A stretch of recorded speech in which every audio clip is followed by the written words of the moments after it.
So, you've probably heard that Prince Harry is in this massive legal fight with the publisher of the Daily Mail. But what's really driving it? Is it a genuine fight for justice, or is there something more personal going on? Well, we're about to dive into one viral commentary that argues this entire battle is fueled by just one thing: pure revenge. Right off the bat, this is the central claim from the commentary we're looking at. They're not saying this is just some legal disagreement. No, they're framing it as a full-blown crusade, one born out of malice, bitterness, and rage. I mean, that's a huge accusation, right? So let's break down exactly how they try to build that argument. Okay, so just to be super clear here, our goal isn't to report on the lawsuit itself. What we're doing today is breaking down the argument from this one particular commentary. We're going to look at how they build their case piece by piece against the prince. All right, section 1. So the commentary starts by talking about Harry showing up in London. But here's the thing. They don't just see it as a guy showing up for court. Nope. They paint it as a very deliberate move, a way to escalate what they're calling a totally needless showdown with a media giant. And listen to the words they use here. It's not just that Harry dislikes the Daily Mail.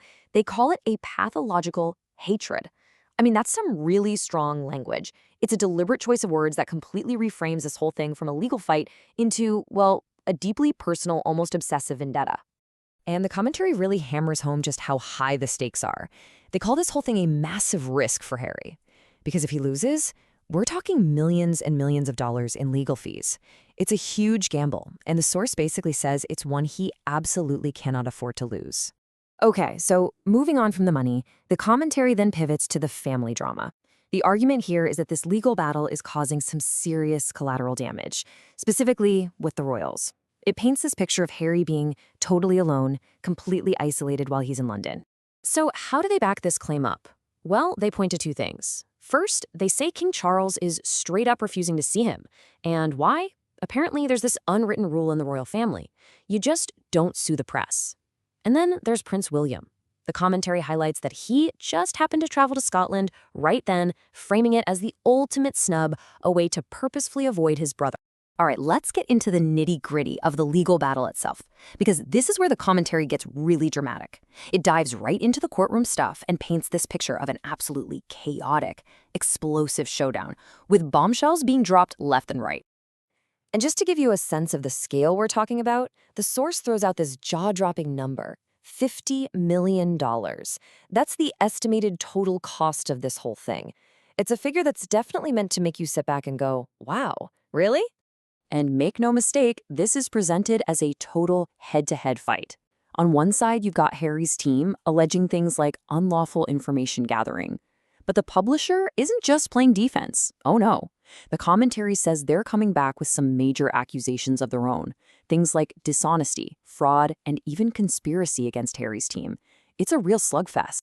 And this leads us to what the commentary presents as the biggest, most dramatic twist of the entire case.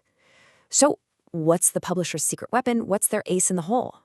Okay, get this. The big bombshell claim is that Harry's supposed star witness, a private investigator, has allegedly done a complete 180.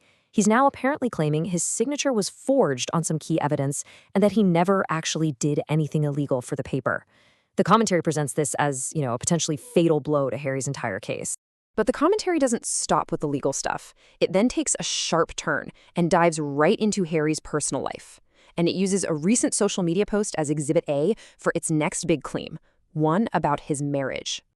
So what are they talking about? It's this throwback video of Harry and Meghan dancing. Now, you or I might see that and think, oh, that's sweet. But this commentary, it sees something totally different.